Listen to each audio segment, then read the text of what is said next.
Hello everyone.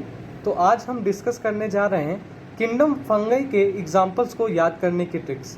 हमारे पास NEET examination में होता क्या है कि क्वेश्चंस आते हैं जो कि कैरेक्टरिस्टिक्स बताते हैं किंगडम फंगाई के डिवीजन्स की। अगर मैं बेसिकली इस चैप्टर की बात करूं तो आपको वेरियस डिवीजन के कैरेक्टरिस्टिक्स दिए होंगे और आपको ऑप्शंस में से एग्जांपल्स देख करके पहचानना होगा कि ये कौन से डिवीज़न का है। उसी के आधार पर आप इसका आंसर कर पाएंगे।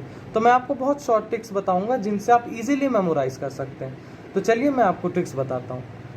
तो सबसे पहली चीज़, किंगडम फंगाई के अंदर हमारे पास 4 डिवीज़न आते हैं जिनका नाम है फाइकोमाइसिटीज, एस्कोमाइसिटीज, बसीडियोमाइसिटीज और फिर चौथा है यहाँ पे ड्यूटेरोमाइसिटीज। ये 4 डिवीज़न आ जाते हैं हमारी किंगडम फंगाई के अंदर। अब यहाँ पे सबसे पहले डिवीज़न के अंदर हम अगर जाएं तो फाइकोमाइसिटीज। फाइकोमाइसिटीज डिवीज़न के एग्जांपल्स याद करने की ट्रिक हमारे पास है फिजिक्स में राम। फिजिक्स में राम, तो यहाँ पे फिजिक्स का मतलब है फाइकोमाइसिटीज, राम में आर का मतलब है राइजोपस, ए का मतलब है अल्ब्यूगो और एम का मतलब यहाँ पे है म्यूकर। तो फिजिक्स में राम फाइकोमाइसिटीज, आर से राइजोपस, ए से अल्ब्यूगो, एम से म्यूकर। हमारा अगला डिवीज़न है बसीडियोमाइसिटीज। बसीडियोमाइसिटीज के एग्जाम्पल्स याद करने के लिए मैंने एक ट्रिक बनाई है जो कि कुछ ऐसे है कि हर व्यक्ति क्या चाहता है कि वो भगवान को प्राप्त करे, ईश्वर को प्राप्त करे। तो हम इसे कैसे याद कर सकते हैं? भगवान पाऊँ, पाऊँ यानी प्राप्त करना, PAU पाऊँ, ठीक है। भगवान पाऊँ, तो भगवान से आ जाता है आपका बसीडियोमाइसिटीज, पाऊँ से P, जो आपका P है, P से आ जाता है पक्सीनिया, A से आ जाता है एगेरिकस और U से आ जाता है अस्टिलागो।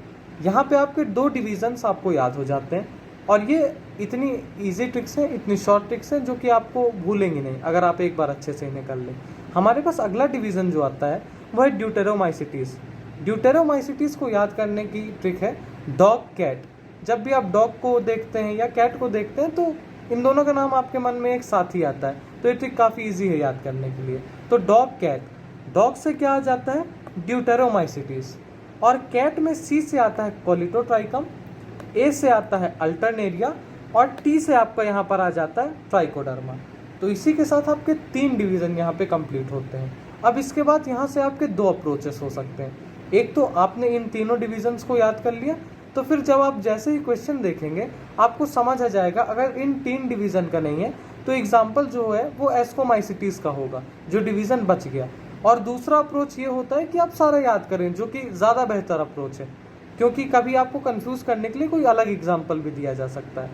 तो यहाँ पे हमारी जो आखिरी ट्रिक आती है एस्कोमाइसिटीज के एग्जाम्पल याद करने की, वो है आस्क न्यू येलो पेन आसपास clever Mohan Tiwari. Ask new yellow pen आसपास क्लेवर मोहन तिवारी, ये ट्रिक आपको याद करनी है।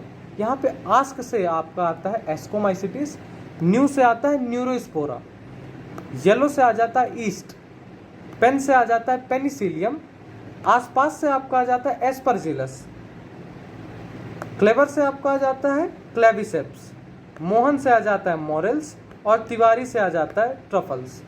इसी के साथ आपके किंगडम फंगाई के जितने भी एग्जाम्पल्स हैं वो सारे याद हो गए हैं। ऐसे ही मैं अगली वीडियोस में आपके लिए स्पोर्ट्स का वीडियो एक लेके आने वाला हूं, क्योंकि काफ़ी सारे बच्चे कंफ्यूज रहते हैं फंगाई के स्पोर्ट्स को लेकर के। तो उसमें कौन सा एक्सोजीनस है, कौन सा एंडोजीनस है, इसका वीडियो मैं अगला वीडियो लेके आऊँगा। This is all from today's video. Thank you so much.